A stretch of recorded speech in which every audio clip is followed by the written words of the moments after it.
Bismillahirrahmanirrahim. Nahmaduhu wa nusalli wa nusallim ala rasulihil karim wa ala alihi wa sahbihi ajma'in. Wa ba'd. Rabbi shrah li sadri wa yassir li amri wa hlul 'uqdatam min lisani yafqahu qawli. Rabbi zidna 'ilman warzuqna fahma. Amin.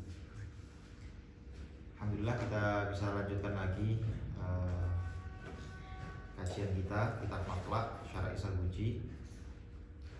Di pertemuan terakhir kita sudah sampai di bab qadhiyah, awal bab qadhiyah. Kita sudah menyelesaikan bab ta'rif, definisi.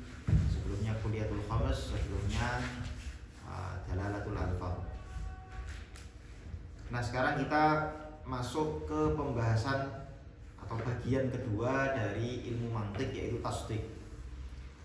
Bagaimana yang sudah saya jelaskan di awal-awal sekali bahwa ilmu mantik dibagi menjadi dua bagian. Yang pertama ada al-mabahith at-tasawwurat, pembahasan-pembahasan yang kaitannya dengan tasawur, konsepsi, di mana tujuannya masotik dari tasawur itu adalah at-ta'rif. Tujuan utama dari tasawur adalah ta'rif, mengetahui definisi.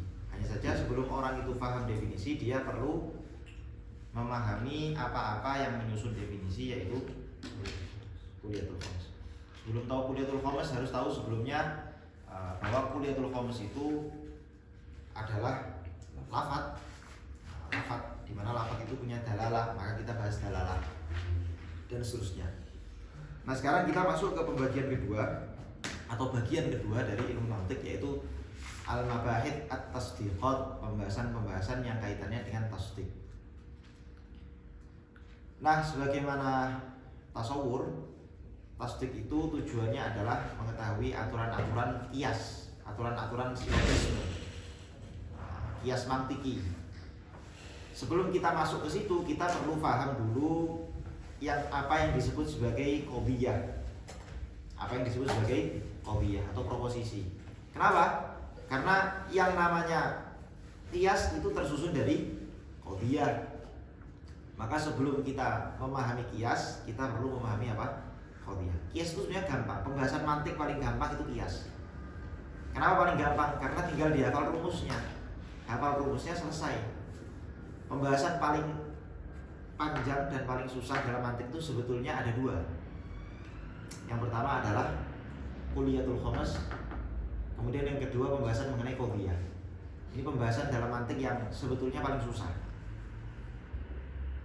Karena ya tentu saja karena khilafnya ada banyak dan rumit. Sekali lagi karena dalam mantik itu yang kita bahas adalah makna, bukan sekadar lafaz. Oke. Kita mulai, bismillahirrahmanirrahim. Al-qadhiyah.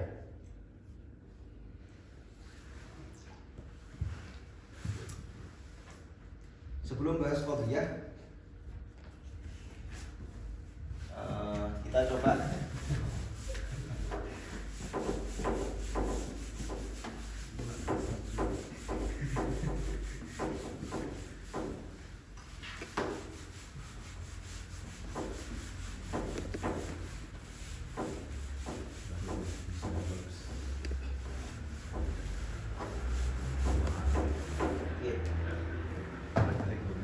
refer ke belakang bahwa yang namanya qadhiyah itu kan dalam bahasa Indonesia proposisi. Itu kan sebetulnya susunan kalimat yang murakkab. Susunan kalimat yang murakkab di mana terdiri dari mahmul dan maudhu. Atau maudhu dan mahmul. Itu namanya qadhiyah. Kalau kita tarik ke atas, berarti qadhiyah itu tersusun dari lafaz-lafaz yang mufrad. Maka kalau kita ingat di pembahasan awal itu kan, ketika kita bahas lafaz kan dibagi menjadi dua, ya kan? Al-lafdhu imma mufradun wa imma murakkabun. Karena mantik itu kan sebetulnya bahas ini aja, ya kan? Di awal-awal sekali, kalau kalian masih ingat, saya menjelaskan bahwa tujuan utama kita mempelajari mantik supaya kita bisa tahu ta'rif dari lafaz-lafaz mufrad dan kita bisa tahu kebenaran dari argumentasi-argumentasi yang murakkab. Kalau kita tidak tahu mengenai hal-hal yang mufrad, maka cara mengetahuinya dengan definisi. Tapi kalau kita ingin menyusun argumentasi berarti murokkab, maka kita harus paham cara menyusun argumentasi bagaimana yang itu disebut sebagai qiyas. Nah, lafadz mufrad tentu saja dari sini nanti muncul kulliyatul khomas, ya kan? Mufrad ada dua, ada kulli dan ada juz'i. Masih ingat kan? Ya. Nah, mufrad ada kulli dan juz'i.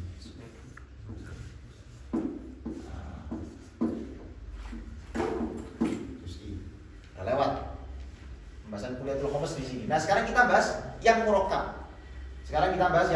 Yang murokkab.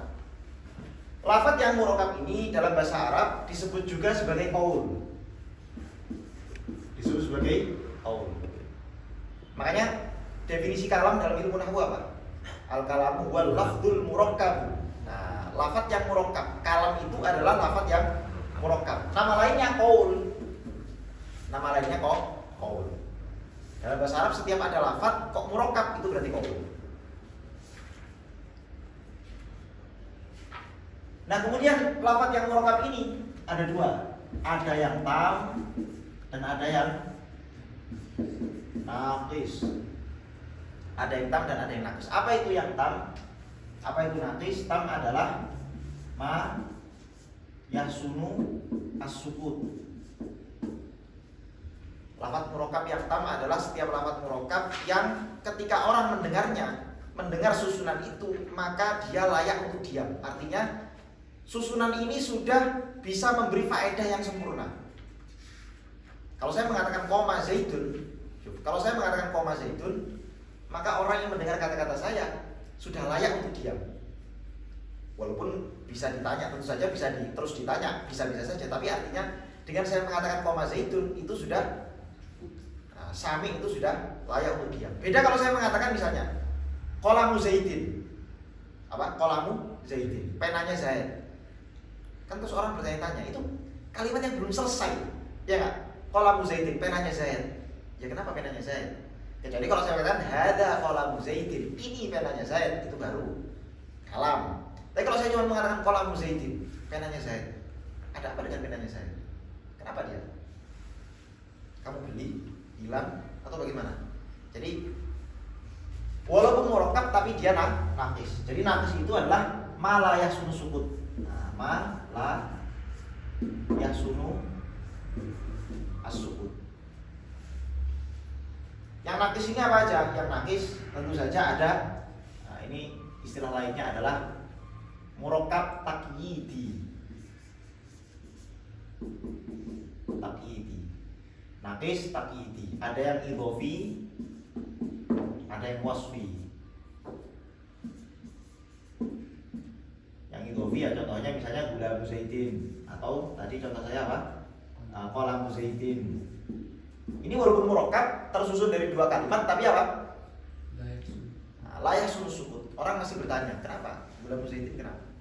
Atau wasfi juga sama. Rajulun alimun misalnya. Rajulun alimun, seorang laki-laki yang alim, yang cerdas. Kenapa dia? Ada apa? Gak jelas. Gak jelas. Karena dia baru menyebutkan maudhu saja.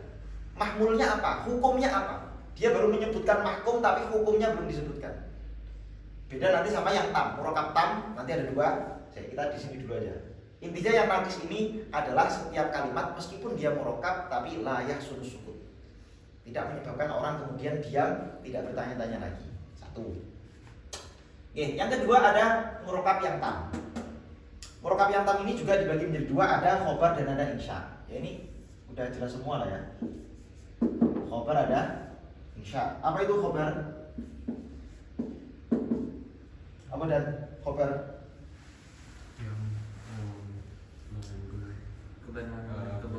Nah, ma yahtamilu as-sidq awil kadzib. Tapi kalau insya kebalikannya ma la yahtamilu. Kalau ini ma yahtamilu as-sidq aw al-kadzib. Kalau ini insya ma la yahtamil. Ma la yahtamil as-sidq awil kadzib. Contohnya apa? Murakkab tam yang insya, yang tidak bisa dibenarkan dan tidak bisa disalahkan. Artinya tidak layak untuk dikatakan ini benar atau ini salah. Contohnya amar perintah. Apalagi? Uskut. Atau an-nahyi, larangan. Contohnya apa? La taskut. Kemudian apa lagi? Istifham. Istifham. Contohnya apa? Aina rizki. Ya gitu-gitulah ya. Man anta, kaifa haluk dan seterusnya. Gak bisa orang ngomong kaifa haluk, bagaimana keadaanmu, terus kamu bilang salah kamu loh. Itu kata-kata yang tidak bisa dibenarkan atau disalahkan karena dia murakkab tam yang insyai. Kalamnya kalam insyai, tidak bisa dikatakan ini benar atau ini salah. Riz, kamu sehat nggak? Salah kamu loh. Kok salah? Saya itu tanya itu harusnya dijawab, bukan dibenarkan atau disalahkan. Riz, jangan ngelamun. Nah, salah kamu loh. Kok salah? Perintah itu harusnya dilaksanakan, bukan untuk dianggap benar atau dianggap salah. Nah, kemudian khobar. Nah, kalau khobar itu apa? Khobar itu kebalikan dari insya, yaitu ma yahtamilu as-sidq awil kadhib. Ma yahtamilu as-sidq awil kadhib. Inilah yang disebut sebagai al-qadhiyah. Apa? Sama al-qadhiyah. Dalam mantik ya ini. Yang disebut qadhiyah itu ya khobar ini. Ma yahtamilu as-sidq awil kadhib. Contohnya apa? Ya banyak. Contohnya qoma zaidun. Apa? Qoma zaidun. Ketika saya mengatakan qoma zaidun, itu berarti apa? Klaim. Klaim itu berarti bisa dikatakan benar, bisa dikatakan salah. Apalagi misalnya apa nih? Contoh yang lain. Zaidun Karim. Zaidun Karimun. Yang lain saya terus. Zidan Karim. Ya Zaidun. Itu cuma ganti Rizki. Yang lain Rizki Mujahidun. Siap. 8 jam aja dari sini. Mujahid Palestina. Rizki Mujahidun. Nah ini juga sama. Ini klaim. Lah yang namanya khobar, karena dia bisa dibenarkan, bisa disalahkan, maka dia terdiri dari dua hal, yaitu apa? Maudhu dan mahmul. Atau istilah lainnya adalah mahkum dan hukumnya udah. Yang mahkum itu yang dihukumi, hukum ya yang menghukumi. Rizki itu yang dihukumi, hukumnya apa? Hukumnya adalah mujahid. Dia sebagai orang yang berjihad. Jihad di sini kan maksudnya banyak, Riz. Mujahid itu sungguh-sungguh. Enggak cuma terus apa namanya? Angkat Allahu Akbar, enggak cuma gitu aja. Mujahid itu ada banyak. Maudhu dan terdiri dari maudhu dan mahmul, mahkum dan hukumnya. Oke. Selain itu, selain ada mahkum dan hukum, ada nisbah. Nisbatul mahmul lil maudhu. Nisbah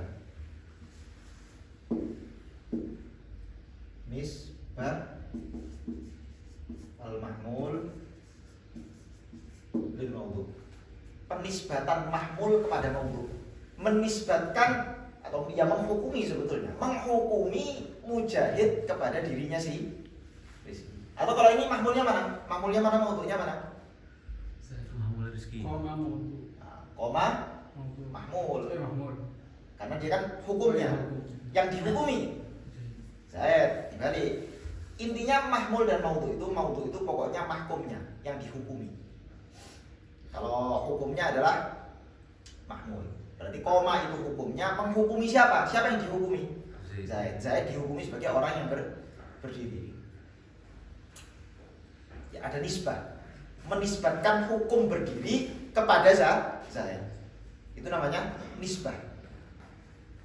Nah, jadi yang namanya khobar atau qadhiyah itu seperti itu. Karena itu juga dia disebut qadhiyah. Qadhiyah itu dari kata apa? Dari kata qadha. Qadha itu apa? wa qadha rabbuka alla ta'budu illa iyyahu wa bil walidayni ihsana. Wa qadha, dan telah menghukumi, memutuskan, memberi hukum Rabbuka Tuhanmu alla ta'budu illa iyyah, supaya kalian tidak menyembah kecuali kepadanya, ila akhir. Dari kata-kata qadha itu menghukumi, berarti harus ada hukumnya, harus ada nisbahnya. Maka ini tadi tidak disebut qadhiyah, kenapa? Gulamu Zaidin, anaknya Zaid, kenapa nggak disebut qadhiyah? Nggak ada hukumnya. Apa hukumnya? Kecuali kalau saya mengatakan gulamu Zaidin mata, misalnya gitu, mati. Anaknya Zaid mati, ada hukumnya. Ada apa? Hukum. Bisa dipahami? Oke. Nah, yang dimaksud dengan ma yahtamilu as-sidq awil kadhib, itu yahtamilu as-sidq awil kadhib lidzatihi, pada zatnya. Apa maksudnya pada zatnya? Maksudnya pada zatnya adalah kadang ada satu kalimat atau khobar yang sudah bisa dipastikan benar. Kita yakin ini udah pasti benar ini. Udah pasti benar. Contohnya apa? Ya contohnya misalnya khobar mutawatir dari Nabi, atau enggak ayat Quran, itu kan khobar yang sudah pasti benar. Atau enggak wis, enggak usah pakai klaim teologis apa namanya, yang fakta yang kita bisa ketahui bersama. Sama fauna. Apa? Langit di atas kita. Langit di atas kita, sama fauna. Langit di atas kita itu kan secara apa namanya? Secara kenyataan, secara faktual itu kan pasti benar, ya nggak? Udah pasti benar. Tapi apakah dia masuk kategori qadhiyah juga? Masuk nggak? Bahwa dia itu kata-kata yang yahtamilu as-sidq awil kadhib, mungkin benar mungkin salah, padahal sudah pasti benar secara faktual. As-sama fauna. Mahfud MD sebagai wakil presiden dari Ganjar, itu kan sudah pasti benar. Walaupun nggak tahu ya kalau di extra time nanti di apa? Siapa tahu, karena di awal kan begitu, bola lah. Kita nggak ada yang tahu.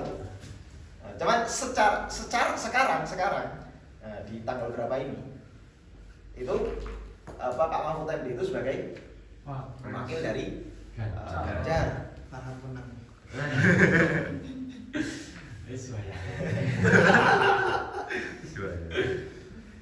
Prabowo ngambil Ibran. berapa?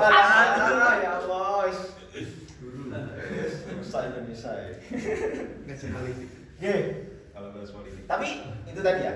Nah, yang dimaksud ma yahtamilu sidq awil kadhib itu lidatihi, pada apa namanya, materi atau kata-kata, dari sisi kata-kata itu sendiri. Karena kata-kata itu adalah qadhiyah yang ada mahkum, ada hukum, ada mahmul, ada maudhu, maka kita katakan itu bisa benar, bisa salah. Artinya bisa benar, bisa salah itu apa? Bisa benar, bisa salah itu lidati, pada zatnya kata-kata ini bisa benar, bisa salah. Tidak melihat hal eksternal. Nah itu dia. Hal eksternal itu gimana? Hal eksternal itu berarti melihat fakta, kenyataan. Itu sudah hal eksternal. Kita tidak sedang membahas, kita tidak sedang membahas hal eksternal. Makanya mantik itu, logika itu kebanyakan nggak ngurus eksternalnya gimana. Dia cuma ngurus definisinya benar belum? Oke, definisinya sudah benar. Kemudian secara susunan premis-premis sudah benar belum? Sudah benar juga, selesai. Mantik tidak membahas apa? Tidak membahas maddahnya, itu dia. Tidak membahas maddahnya, isi materinya. Kalau isi materinya, isi proposisinya itu urusan ilmu yang lain, istiqra misalnya, atau apa. Nah, kalau mantik, induksi itu dia hanya membahas cara menyusun argumentasi bagaimana. Oke, bisa dipahami? Nah ini ma yahtamilu as-sidq awil kadhib lidati, yang mungkin benar atau mungkin salah lidati. Jadi kita katakan misalnya, kalau saya mengatakan Allah itu wujud, kata-kata itu atau klaim itu adalah klaim yang yahtamilu as-sidq awil kadhib lidati. Walaupun secara fakta gitu saja kemungkinannya cuma satu, yaitu benar. Nah, ada kata-kata yang kemungkinannya cuma salah, apa itu? Kemungkinannya cuma satu, yaitu salah. Kalau tadi kan kemungkinannya cuma benar karena faktor eksternal gitu ya. Tuhan itu datar. Bumi datar. Itu aku lagi ngomong. Bumi datar itu udah pasti salah. Nah, ada orang ngaku nabi. Ada orang namanya Joko dari Solo, tiba-tiba ngaku nabi. Wah itu jelas sudah pasti salah, Aku nabi dan rasul. Oke, bisa dipahami? Nah, ini qadhiyah. Ini kok qadhiyah. Jadi qadhiyah itu nama lainnya bisa disebut qadhiyah, bisa disebut khobar, bahkan bisa disebut natijah, bahkan bisa disebut ikhbar dan seterusnya, tergantung sudut pandang. Nah, tergantung sudut pandang. Jadi misalnya min haitsu istimaluhu 'alal hukmi disebut qadhiyah. Istimaluhu 'alal hukmi disebut qadhiyah. Dilihat dari sisi dia itu mengandung hukum disebut qadhiyah. Tapi nanti dilihat dari sisi yang lain misalnya min haitsu annahu yahtamilu as-sidq awil kadzib disebut apa? Disebut khobar. Dilihat dari sudut pandang lain misalnya min haitsu ifadatuhu lil hukm disebut ikhbar. Ada lagi misalnya min haitsu kaunuhu juz'an minad dalil. Juz'an minad dalil disebut apa? Disebut muqaddimah. Terus kaunuhu yumtij natijatan disebut natijah. Atau kaunuhu yutlab bid dalil bisa juga. Yutlab bid dalil disebut matlub. Kaunuhu yahsulu 'anid dalil terhasil dari satu dalil disebut apa? An-natijah. Disebut natijah. Jadi namanya bisa beda tapi maksudnya sama. Maksudnya qadhiyah. Sama kayak Zidan misalnya. Zidan dilihat dari sisi dia punya bapak, maka Zidan disebut anak. Dilihat dari sisi dia suami orang, punya istri, maka dia adalah seorang suami. Orangnya tetap satu. Bisa jadi anak, bisa jadi suami. Dilihat dari bahwa Zidan sudah punya anak di Indonesia misalnya. Iya dan. Udah punya. Katanya gitu isunya, bukan?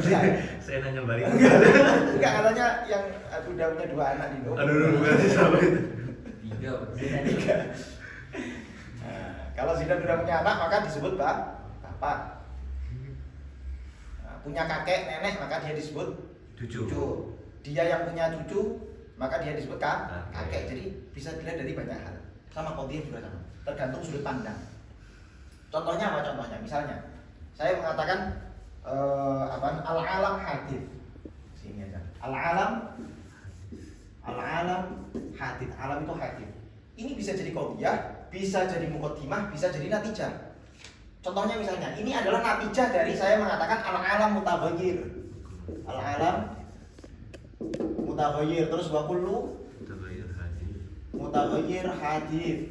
Terus natijahnya adalah al-alam hadith. Ini nanti jadi natijah, terus saya jadikan muqaddimah lagi. Muqaddimah untuk natijah yang lain. Apa itu? Misalnya al-alam hadith wa kullu hadithin la budda minal muhdis. Wa kullu hadith la budda min al-muhdis. Terus fal alam la budda minal muhdis.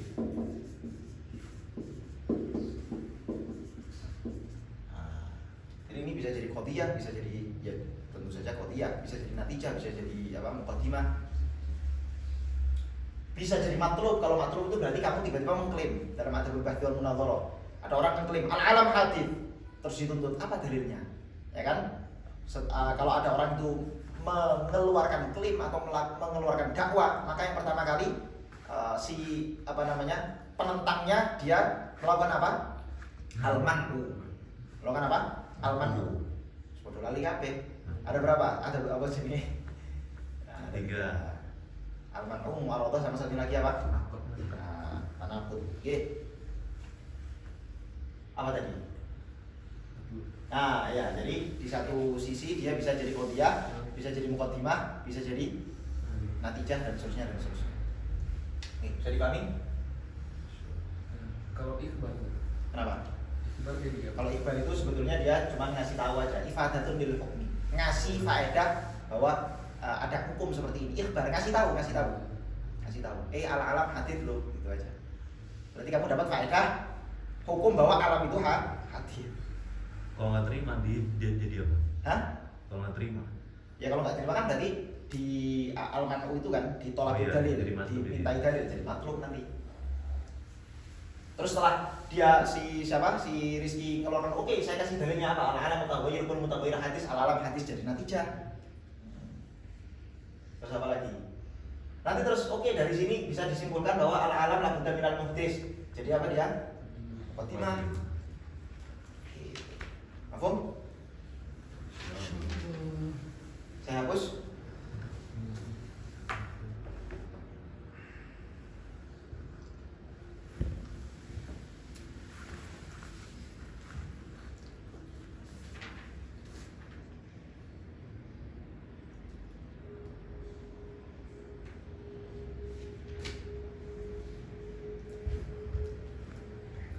Sudah mengadar.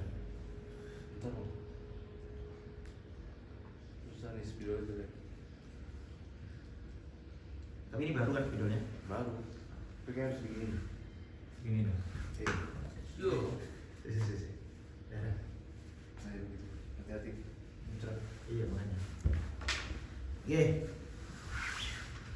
Al-Qadiyah. Sekarang kita baru masuk ke pembahasan Qadiyah. Tadi baru mukadimah. Oh, hitamnya.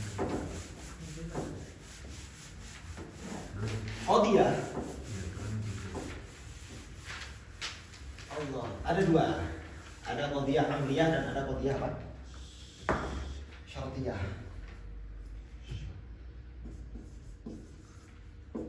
Al-Qadiyah apa tadi? Qadiyah adalah qaulun definisinya yasihhu ayyuqala liqailihi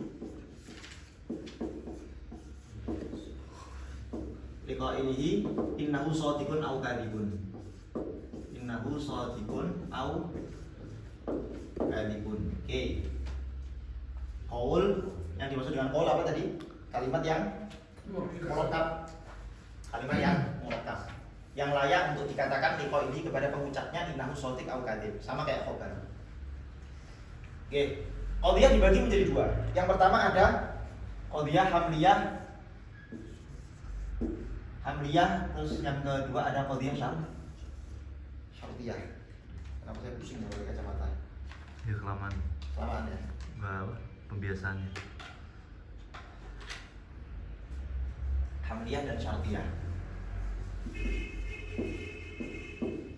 Di sini Syekhul Islam Zakaria Al-Ansori beliau membuat definisi yang berbeda dari definisi ulama-ulama yang lain.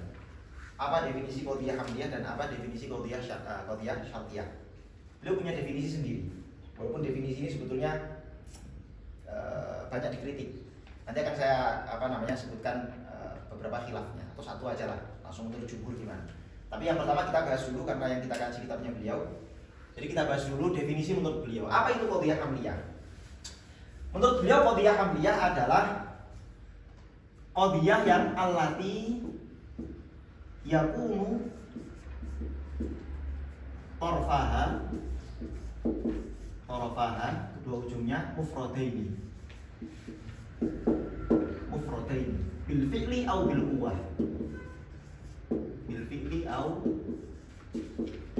Syuf. Qadiyah hamliyah adalah qadiyah yang torofaha, ujung dari qadiyah itu mufradaini adalah kalimat yang mufrad. Torofa itu maksudnya dua ujung, berarti mau entah itu maudhu atau mahmul. Haruslah berupa mufradaini, dua kalimat yang mufrad. Baik mufradnya itu bil fi'li secara aktual, au bil quwwah atau secara potensial. Apa itu maksudnya? Misalnya saya mengatakan begini, langsung kita ke contoh aja. Saya mengatakan Zaidun qaimun. Ini apa? Maudhu, ini mahmul. Dua-duanya mufrad. Torofahu mufrad. Zaidun mufrad, qaimun juga mufrad. Ini namanya mufrad bil fi'li secara aktual. Memang betul-betul kalimat mufrad Zaidun qaimun itu. Baik maudhu'nya maupun mahmulnya dua-duanya adalah kalimat yang mufrad. Ada yang mufradnya itu bil quwwah. Contoh saya mengatakan apa? dalam tanda kutip, Zaidun qa'imun qadiyatun. Zaidun qa'imun adalah qadiyah. Paham nggak? Jadi saya tidak mengatakan Zaidun qa'imun, tapi saya menggunakan kalimat Zaidun qa'imun, kemudian saya klaim kalimat itu sebagai qadiyah. Mahmulnya mana? Mahmulnya mana? Qadiyah. Maudhu'nya mana? Zaidun qa'imun sebagai kata atau sebagai kalimat, bukan sebagai qadiyahnya. Dia Zaidun qa'imun di sini bukan sebagai qadiyah, tapi saya gunakan sebagai kata atau sebagai kalimat biasa yang kemudian saya nisbatkan hukum bahwa ini adalah qadiyah. Mau? Nah, ini yang disebut sebagai mufrad bil quwwah. Apa? Mufrad bil quwwah. Jadi secara potensial dia itu mufrad. Bil quwwah maksudnya apa? Secara potensial. Kalau bil fi'li secara aktual, memang betul-betul mufrad ini mufrad. Tapi ini Zaidun qa'imun ini kan murakkab. Kenapa disebut mufrad? Iya, dia mufradnya secara kuah, secara potensial. Karena secara makna pemaknaan, ketika kita memaknai Zaidun qa'imun qadiyah, ini kita maknai sebagai kalimat yang mufrad. Nah, ini disebut mufrad bil kuah. Mufrad bil kuah. Yang mufrad bil quwwah maudhu'nya. Bisa juga kita ganti yang mufrad bil quwwah adalah mahmulnya misalnya. Gimana? Nah, misalnya saya mengatakan Zaidun qoma abuhu. Nah, Zaidun qoma abuhu. Cuk.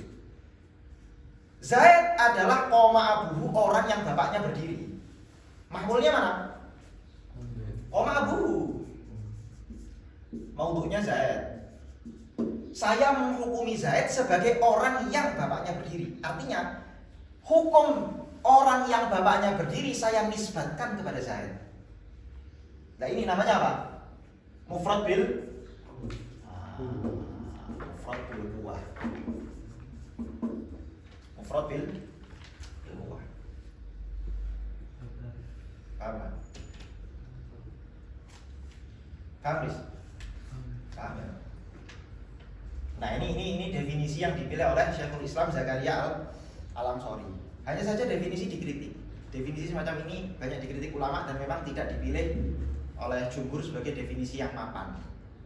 Kenapa? Karena ini definisi ini nanti bisa memasukkan qadiyah syartiyah. Jadi begini ceritanya.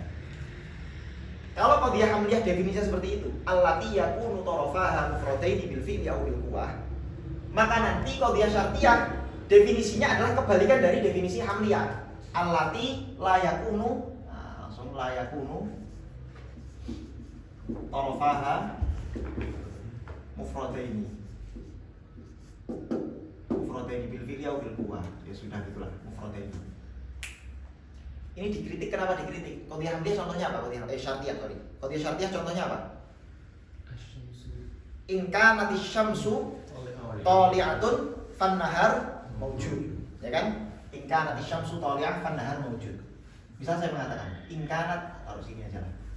In kanat asyams tali'ah fannahar mawjud. Perhatikan. Pertama, ini sebetulnya bisa disebut sebagai qadiyah hamliyah juga. Kalau definisinya begitu ya. Sekali lagi, kalau definisinya seperti ini, maka nanti qadiyah syartiyah ini itu bisa disebut sebagai qadiyah hamliyah. Kenapa? Karena in kanati syamsu thaliyah ini bisa kita takwil sebagai hadzal lazim yumtik hadzal lazim yumtik hadzal lazim. Kelaziman matahari terbit itu melahirkan kelaziman siang, kemunculan siang. Jadi kalau dia hamliyah. Atau enggak, misalnya bisa juga kita potong-potong. Coba, ini kan satu qadiyah nih, ya kan? Ini kan satu qadiyah. Kita potong jadi dua qadiyah. Kita potong menjadi dua qadiyah. In kanati syamsu tali'ah, kita hilangkan innya, maka asyamsu tali'ah. Asyamsu menjadi maudhu', tali'ah menjadi mahmul. An-nahar mawjud, an-nahar menjadi maudhu', kemudian mawjud menjadi mahmul. Jadi qadiyah hamliyah. Artinya susunan susunan dari qadhiyah syartiyah itu adalah qadhiyah hamliyah, qadhiyah syartiyah adalah susunan dari qadhiyah hamliyah jadinya. Kalau definisinya seperti ini. Qadhiyah syartiyah bisa dipecah-pecah menjadi qadhiyah hamliyah yang berbeda-beda. Sehingga para ulama tidak menggunakan definisi ini. Lalu apa yang digunakan definisinya oleh para ulama? Mereka menggunakan definisi ma hukima fihi. Nah, ini definisi alternatif definisi. Nah, ma hukima fihi bitubuti al-mahmul lil mawdu. Bitubuti nisbatil mahmul lil mawdu. Nisbati al-mahmul lil mawdu.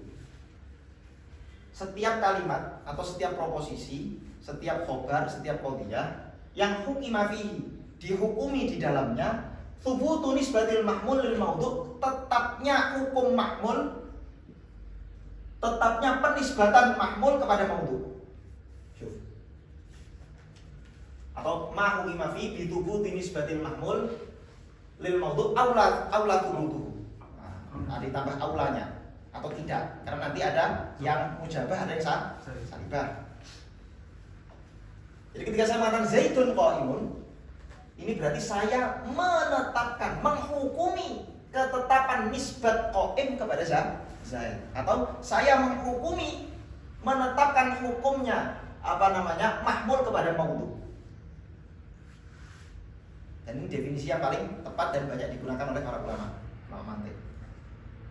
Ma hukima fihi bitubuti al-mahmul lil mawdu aula tubutuhu.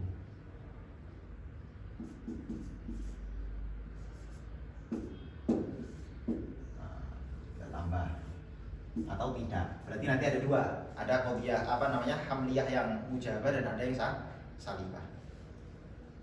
Perhatikan kuncinya adalah kata-kata thubutu nisbah, tetapnya nisbah. Nisbah. Ini sebenarnya nanti dibahas sama beliau di pembahasan agak akhir qadhiyah, tapi coba saya kasih gambaran dulu di sini supaya. Misal saya mengatakan Zaidun qaimun. Kan ini tadi dibagi dua ya. Ada yang mujabah, ada yang salibah. Yang mujabah itu apa? Berarti ma hukima fihi bithubuti nisbatil mahmul lil mawdu. Kalau yang salibah ma hukima fihi ma la yuhkamu fihi bithubuti, tidak dihukumi sebagai, tidak menghukumi nisbat, nisbatnya mahmul terhadap mawdu. Atau gini istilah yang paling tepat, ma hukima fihi bisalbi. Nah, kalau tadi bithubuti, sekarang bisalbi. Bisalbi nisbati al-mahmul lil mawdu. Kalau ini ma hukima fihi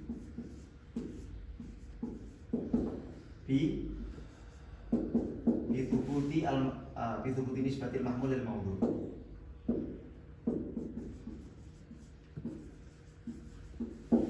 Binafi lebih enak ya, Mas? Hah? Binafi lebih enak. Ya iso, binafi iso, bisalbi ya iso. Tapi kata-katanya ada nisbatnya, coba perhatikan. Nanti kalian tahu bedanya. Kalau saya mengatakan Zaidun qaimun,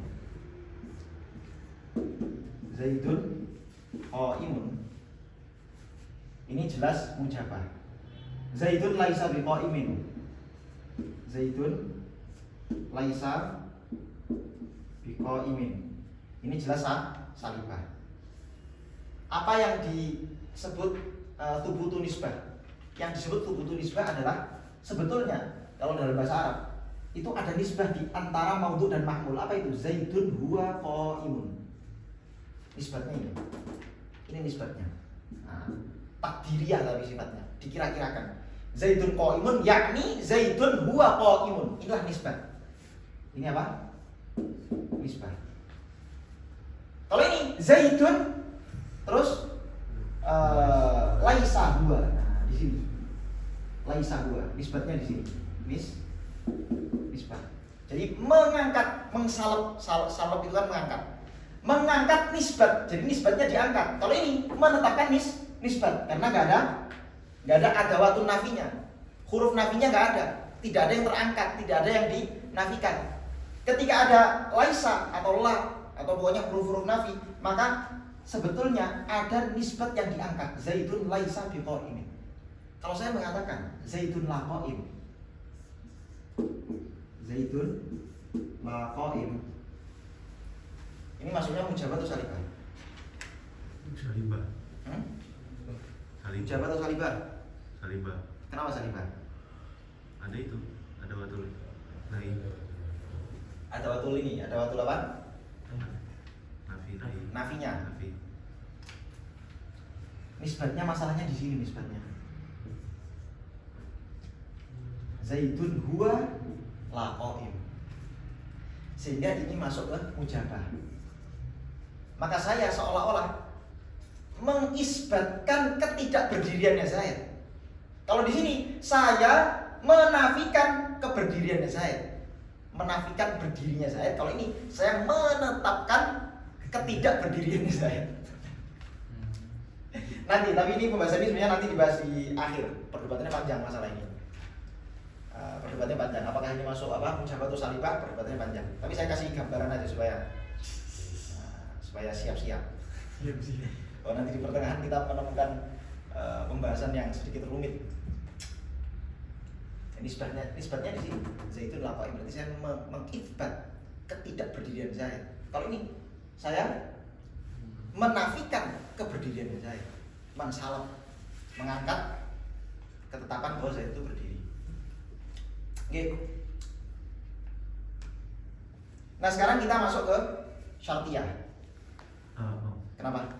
Itu yang Zaidun koma Abu itu udah bisa dikatakan qadiyah. Karena itu murokab wasfiyah. Oh, nah ini ente salah paham berarti. Zaidun koma Abu ini mubtada, ini khobar. Zaidun adapun Zaid. Jadi khobarnya berupa khobar jumlah pilihan. Tadi Zaidun Karimun. Kenapa? Kan mubtada khobar juga. Zaidun Karimun. Iya. Mubtada khobar. Iya, kenapa? Tapi itu kan ini wasfiyah. Kata tadi yang pertama penjelasan pertama. Tergantung ini. Makanya saya tadi apa? Tadi contoh saya apa? Zaidun. Enggak, rojulun. Rojulun, enggak mungkin Zaidun. Nakiro.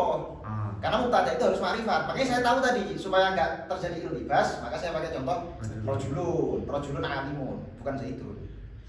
Kalau Zaidun nanti jadi iltibas, ini sifat atau nah, itu nanti pembahasannya ada di qaidul wudu' itu.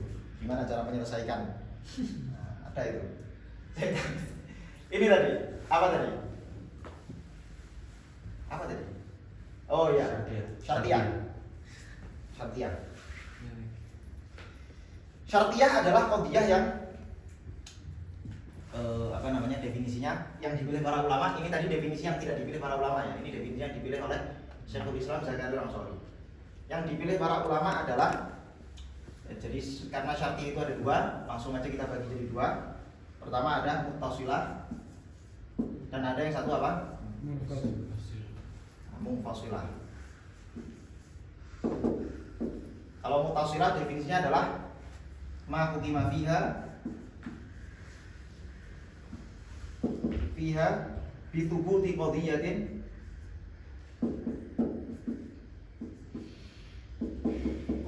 aula thubutiha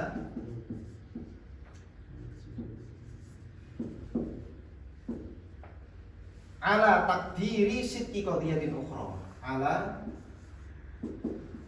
takdiri sidqi qadiyatin ukhra. Kalau munfasilah ma hukima fiha bi tanafi bainal qadiyatain. Ini apa definisi ini sebenarnya dipilih juga sama Syekhul Islam Zakaria. Tapi ketika beliau mendefinisikan syartiyah, definisinya seperti ini. Ma hukima fiha bitanafi bainal qadiyatain. Baina qadiyatain. Oke. Muttasilah contohnya apa?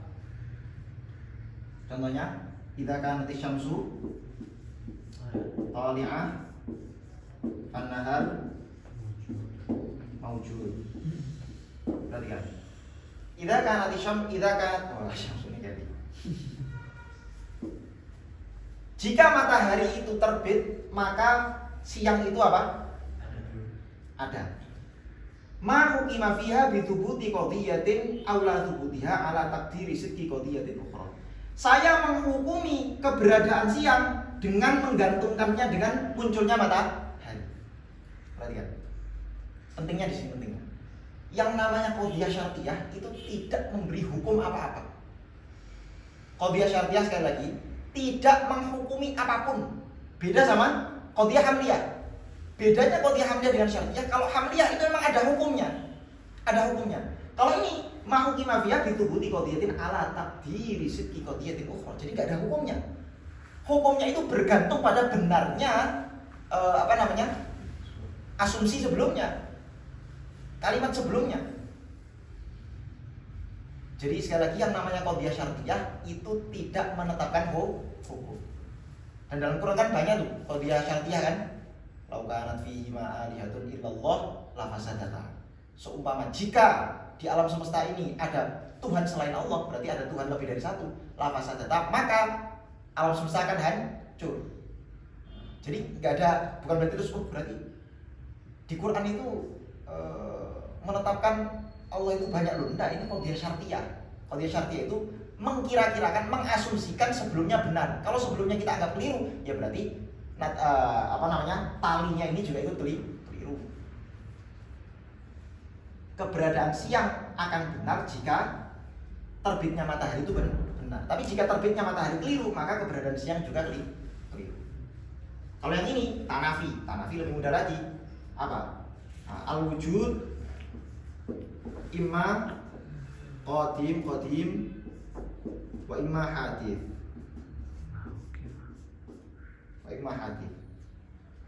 Ini juga disebut qadiyah syartiyah sebetulnya, kan masuk ke syartiyah. Ini disebut qadiyah syartiyah karena ada adawatu asyarat. Ada huruf syaratnya, idza. Ini mana huruf syaratnya? Ada nggak huruf syaratnya? Nggak ada, tapi dia bisa ditakdirkan ada huruf syaratnya. Gimana itu? Kita bentuk sebagai qadiyah syartiyah yang ada huruf syaratnya. Idza kanat til wujud qadim, idza kana al wujud qadiman falaysa bihaditsin. Nah, idza kana al wujud qadim falaysa bihaditsin. Kalau wujud itu qadim maka dia tidak hadis. Jadi kita rubah menjadi qadiyah muttasilah.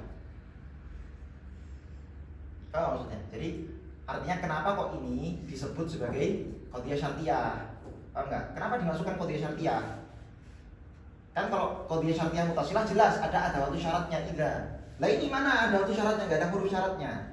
Kita katakan bahwa ini huruf syaratnya itu lafdhon secara lafaz atau harfan. Kalau ini huruf syaratnya takdiron secara perkiraan. Karena kita bisa mengkira-kirakan ini sebagai qadiyah syartiyah muttasilah. Idza kana al-wujud qadim falaysa bihadith. Tadi definisi apa Bang yang muttasilah? Mahukima fiha bitanafi bainal qadiyatain. Qadiyah yang kita hukumi sebagai ada tanafi. Tanafi itu saling meniadakan antar dua qadiyah. Wujud itu ada kalanya qadim, ada kalanya hadis. Ya berarti bedanya cuma dua. Kalau nggak qadim ya hadis. Walaupun nanti ada pembagian lagi tapi nanti aja bisa kita bahas. Kalau yang muttasilah apa ya? Mahukima fiha bi thubuti qadiyatin aula thubutiha ala taqdiri sidqi qadiyatin ukhra. Menetapkan satu hukum pada satu qadiyah tapi dengan mengira-ngirakan bahwa qadiyah sebelumnya itu terbukti benar. Terbukti apa? Benar. Oke, kita baca dulu supaya kita nggak terlalu jauh menyimpang dari teks. Oh iya. Oke. Ada yang mau baca? Babul qadaya. Atau kitabul qadaya. Kita bapaknya enggak. Iya qadaya. Semua akhwata. Semua qadaya. Bismillahirrahmanirrahim. Qala rahimahullah thumma akhadha fi bayan al-hujjati wa muqaddimatiha mubtadi'an bil maqsud apa ini? بمقدمتها فقال القضايا جمع قضية ويعبر عنها بالخبر. القضية قول دخل فيه الأقوال التامة والناقصة يصح أن يقال لقائله إنه صادق فيه أو كاذب. خرج به الأقوال الناقصة والإنشائيات من الأمر والنهي والاستفهام وغيرها. والمراد بالقول هنا المركب تركيب لفظيا تركيبا لفظيا في القضية اللفظية أو عقليا في القضية العقلية وهي أي القضية. Nah, jadi yang pertama beliau mengatakan setelah tsumma akhadha bayanil hujjah, setelah beliau selesai membahas tentang tarif, definisi, maka beliau memulai membahas hujjah. Nah, sebelum membahas hujjah, beliau menjelaskan dulu muqaddimatuha. Muqaddimah dari hujjah. Apa itu muqaddimah hujjah? Mubtadi'an bi muqaddimatiha. Faqal, apa pertamanya? Al-qadaya. Qadiyah. Berarti yang saya jelaskan di awal tadi. Qadaya itu jam'u qadiyatin, jamak dari lafaz qadiyah. Disebut qadiyah kenapa tadi? Karena ada qadha, ada hukum di situ. Ada apa? Ada hukum di situ. Wa yu'abbaru anha bil khabar. Disebut juga sebagai khabar. Kenapa disebut khabar tadi? Yahtamilu as-sidq awil kadhib. Al-qadiyah qaulun, qadiyah itu qaulun dakhalat fihi al-aqwal at-tamah wan naqisah. Seperti yang saya bahas di awal-awal, qaul itu ada yang tam, ada yang naqis. Berarti ketika beliau menyebutkan definisi al-qadiyah qaulun, berarti ini memasukkan qaul yang tam dan qaul yang naqis. Terus kemudian ini jenisnya. Nah, ini apa? Jenisnya. Jadi beliau menyebutkan definisi qadiyah. Apa itu qadiyah? Pertama jenisnya apa? Qaulun. Fasalnya apa fasalnya? Yasihhu ayyuqala liqailihi innahu shadiqun aw kadhibun. Qaul yang pengucapnya, pelafatnya layak untuk dikatakan sebagai ini kata-kata yang benar, ini kata-kata yang keliru. Nah, dengan fasal ini kharaja bihi, terkeluarkan, tereliminasi dari fasal itu al-aqwal an-naqisah, qaul-qaul yang naqis, wal insya'iyat dan insyai, hal-hal yang sifatnya insyai. Karena insyai itu qaul yang tam tapi dia apa? Layak tamilu as-sidq awil kadhib. Apa itu insya'iyah? Insya'iyah itu ya berupa al-amr wan nahi wal istifham wa ghairiha. Bisa juga ta'ajjub, ya kan? Terus apa lagi? Tamanni, dan seterusnya. Oke. Wal murad bil qaul, yang dikehendaki dengan qaul adalah al-murakkab huna. Wal murad bil qaul huna, yang dikehendaki dengan qaul di sini adalah al-murakkab, lafaz yang murakkab. Tarkiban lafzian, tarkibnya tarkib lafzi, fil qadiyah al-lafziyah, dalam qadiyah lafziyah. Au aqliyan, atau tarkib akli fil qadiyah al-aqliyah, dalam qadiyah aqliyah. Apa maksudnya tarkib akli? Apa itu tarkib lafzi? Apa itu tarkib akli? Jadi sebenarnya mudah saja. Seperti yang berkali-kali saya terangkan, yang namanya mantik itu tidak membahas lafaz, dia membahas apa? Makna. Tapi karena makna itu hanya bisa disampaikan lewat lafaz, maka mau nggak mau mantik juga ikut-ikut bahas lafaz. Nah, terus ada pertanyaan, kalau memang mantik itu bahas lafaz, bahas makna, maka pembahasan lafaz itu yang dibahas apanya? Ya dalalahnya, dalalatul alfaz yang menunjukkan makna. Sekarang saya tanya misalnya, kalau kamu mau debat sama temanmu atau apapun, mau ngomong sesuatu dengan temanmu, pertanyaannya, kamu itu tahu lafadznya dulu baru tahu maknanya, atau kamu sudah tahu maknanya di otakmu, apa yang mau kamu omongkan baru susun lafadznya? Mana yang benar? Maknanya dulu. Maknanya dulu yang ada di hati atau di otak kita, di dhihni kita itu yang ada apa? Makna dulu. Saya mau ngomong ini, baru kita susun lafadznya, kan begitu. Tapi karena kita itu apa ya? Sudah saking seringnya ngomong, akhirnya ngomong itu kayak nggak mikir lagi gitu. Padahal sebenarnya kita mikir, tipis tadi. Itu terbukti ketika kita ngomong bahasa asing. Nah, ya kan? Ngomong bahasa asing, kamu mau ngomong bahasa Arab sama Syekh gitu. Itu mesti nanti mikir nyusunnya lafadznya gimana? Maknanya kita sudah tahu mau ngomong apa, tapi nyusun lafadznya susah. Nah, itu bukti bahwa sebetulnya yang kita hendak sampaikan itu makna, tapi karena makna itu hanya terwakili oleh lafadz, maka apa? Kita perlu lafadz. Nah, jadi kalau murakkab itu murakkabnya murakkab lafzi, artinya apa yang ada di lafadz ya disebut qadiyah lafziyah. Tapi kalau murakkab akli, artinya maknanya yang terkandung di dalam akal, maka disebut murakkab akli atau qadiyah akliyah.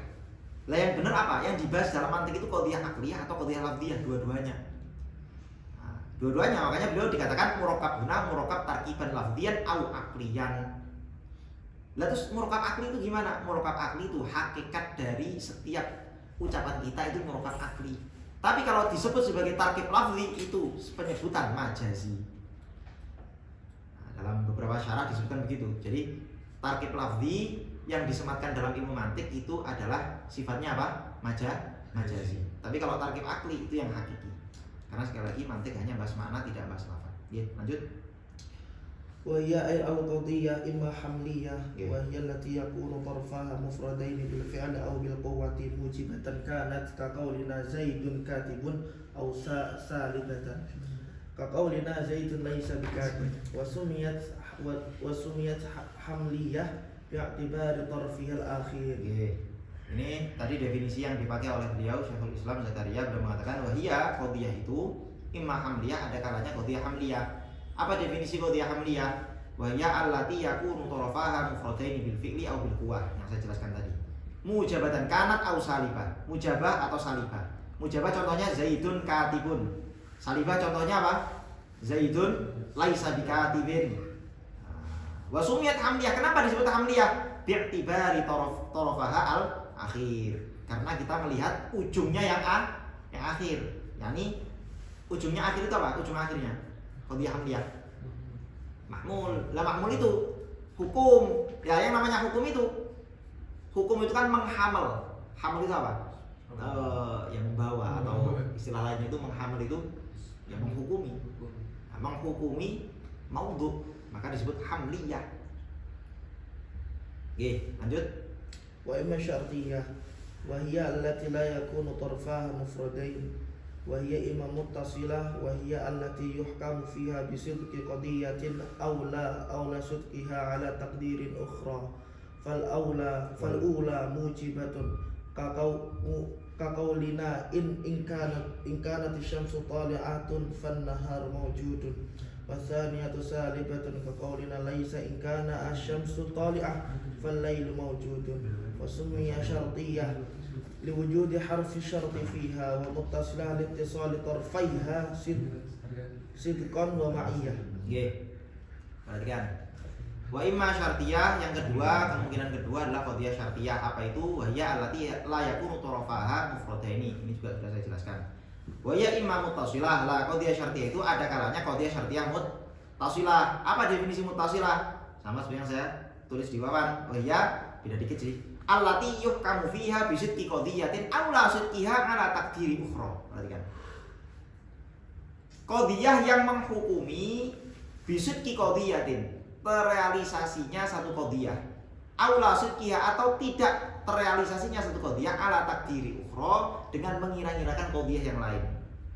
Qadhiyah yang pertama disebut tali, yang kedua disebut muqaddam. Maksudnya ala taqdiri ukhra. Ukhra yang dalam kitab ini dulu ya, saya maksud dalam kitab.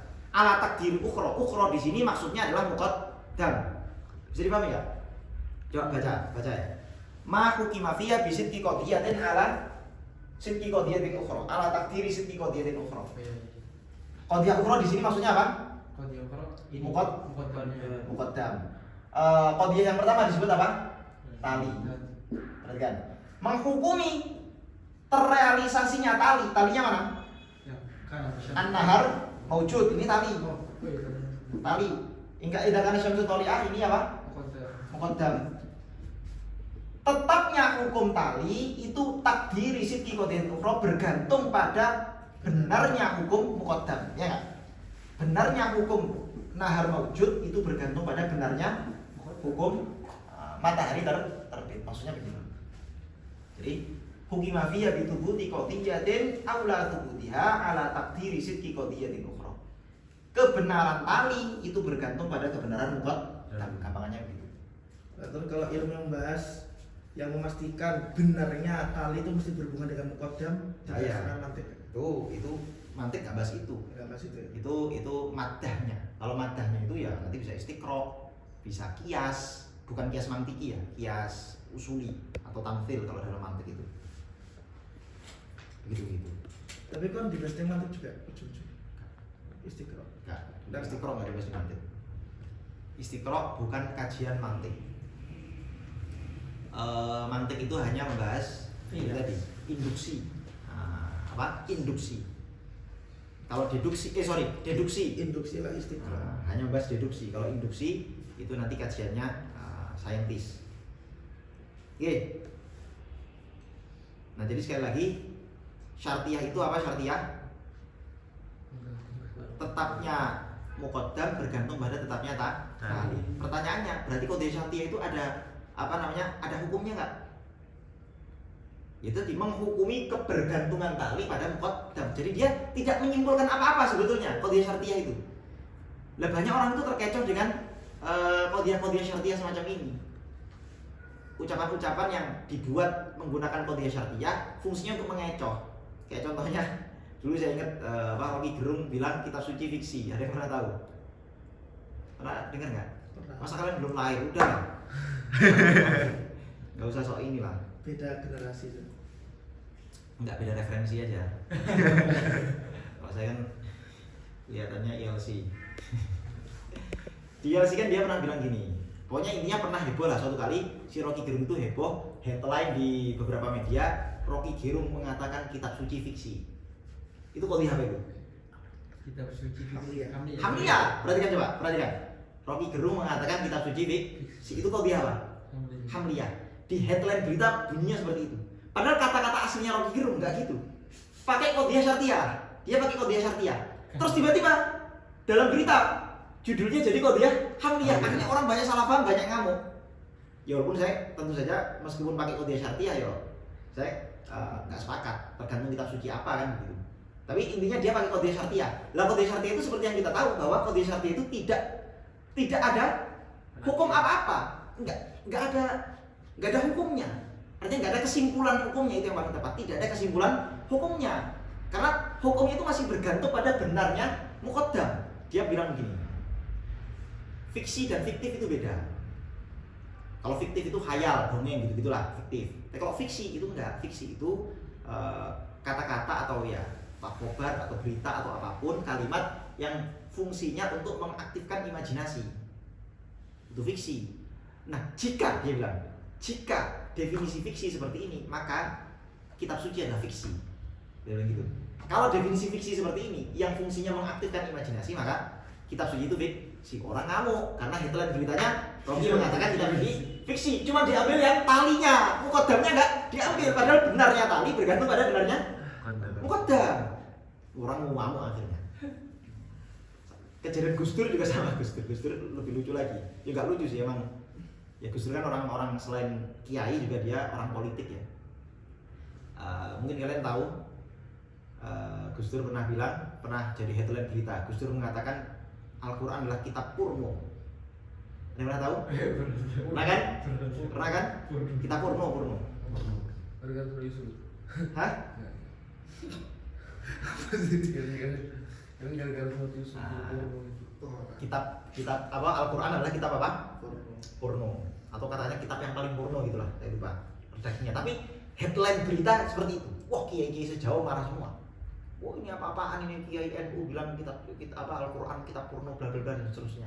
Headline beritanya soalnya qadhiyah hamliyah. Kitab suci atau kitab suci. Al-Quran adalah kitab porno. Padahal kata-kata Gus Dur itu qadhiyah syartiyah. Gus Dur bilang gini, Quran itu tergantung siapa yang baca. Kalau yang baca itu orang yang ininya pokoknya terakhir, jika yang membaca Quran itu orang yang sejak awal otaknya porno, maka Quran bisa jadi kitab yang paling porno buat dia. Jadi qadhiyahnya qadhiyah syartiyah. Jika yang baca itu otaknya porno, otaknya ngeres, maka nanti dia baca Quran, akhirnya yang dibaca juga hal-hal porno-pornonya aja. Karena beberapa redaksi Quran tuh memang vulgar, bicara tentang bidadari, gitu kan, terus hurin ain dan seterusnya. Itu kan memang agak vulgar, tapi yo kalau kita mengucapkan porno itu emang agak kasar sih. Memang Gus Dur ketika itu emang menurut saya yo gak tepat lah. Tapi kan beliau ngomong gitu sebagai seorang politisi waktu itu, bukan sebagai seorang kiai. Kalau sebagai seorang kiai gak mungkin. Tapi intinya beliau ala kulli hal diprotes sama kiai sejawat. Karena Habib Rizik kan yang paling marah gitu.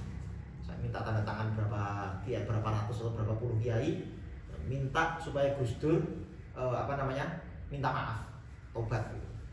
Tobat atau minta maaf saya lupa. Terus Gus Dur nggak mau atau gimana karena beliau merasa Ini qadhiyahnya qadhiyah syartiyah. Saya tidak mengatakan qadhiyah hamliyah yang ada hukumnya, tapi ini qadhiyah syartiyah. Allah. Ya berita itu emang sering gitu. Jadi ketika orang ngomong nanti dipilih yang paling vulgar apa, yang paling keren, yang paling bisa memicu kontroversi apa, itu yang diambil. Nggak tahu kalau sebelumnya itu sebetulnya ada konteks yang menaungi kalimat itu, nggak diambil. Kau dina ingkar nanti syamsu thaliyah fan nahar mawjud, ini adalah apa? Wal ula mujabah. Ini qadhiyah syartiyah yang mujabah. Wa tsani yang salibah. Yang kedua adalah qadhiyah syartiyah yang salibah. Kakulna seperti ucapan kita apa? Laisa ingkar nanti syamsu thaliyah fal lail mawjud. Tidaklah jika malam itu jika matahari itu terbit, maka malam itu ada. Artinya kalau matahari terbit maka malam tidak ada. Lalu terus laisanya kenapa di awal? Kenapa laisanya enggak di akhir? Inkarnati syamsu thaliyah fal lail laisa bimaujudin atau laisa maujudan. Nah, itu nanti pembahasannya seperti yang saya terangkan di qadhiyah hamliyah ini. Itu nanti ada khilaf. Nanti beliau jelaskan di bagian akhir. Wasumiyat syartiyah, kenapa dinamakan syartiyah? Li wujudi harfi syarti fiha. Nah, ini karena ada huruf syaratnya. Wa muttasilah, kenapa disebut muttasilah? Littisali tarfaiha sidqan wa ma'iyatan. Karena torfaiha, dua ujungnya yaitu muqaddam dan talinya itu bersambung sidqan, baik secara sidq tahakkuk wa ma'iyatan dan secara ma'iyah atau istima. Artinya maksudnya adalah kullama tahaqqaqa ahaduhuma tahaqqaqa al-akhar. Setiap yang satu itu terbukti benar, maka yang lain juga ikut terbukti benar. Maksudnya kalimat itu. Maksudnya kata-kata beliau littisali tarfaihi sidqan wa ma'iyah adalah kullama tahaqqaqa ahaduhuma tahaqqaqa al-akhar. Atau wa kullama wujida ahaduhuma wujidal akhar. Setiap kali ditemukan yang satu, maka yang lain juga ada. Itu maknanya ma'iyah. Kalau tadi yang pertama kullama tahaqqaqa ahaduhuma tahaqqaqal akhar, itu maknanya sidqan. Kalau maknanya ma'iyah adalah kullama wujida ahaduhuma wujida al-akhar. Setiap ditemukan yang satu, ditemukan yang lain. Karena ma'iyah selalu bersama-sama. Ma'iyah itu yang musahabah atau ijtima'. Oke, wallah. Imam Syartiyah hari ini udah mulai pembahasan panjang ya. Kita lanjutkan besok aja yang Syartiyah munfasilah. Wallah. Oke, ada yang mau ditanyakan?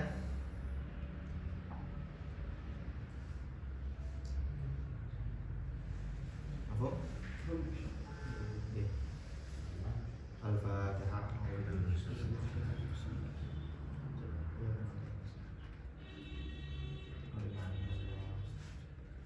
Allahumma sholli afdal salati ala as'adi makhluqatika sayyidina Muhammadin wa ala alihi wa sahbihi wa sallim adada ma'lumatika wa midada kalimatika kullama dzakaraka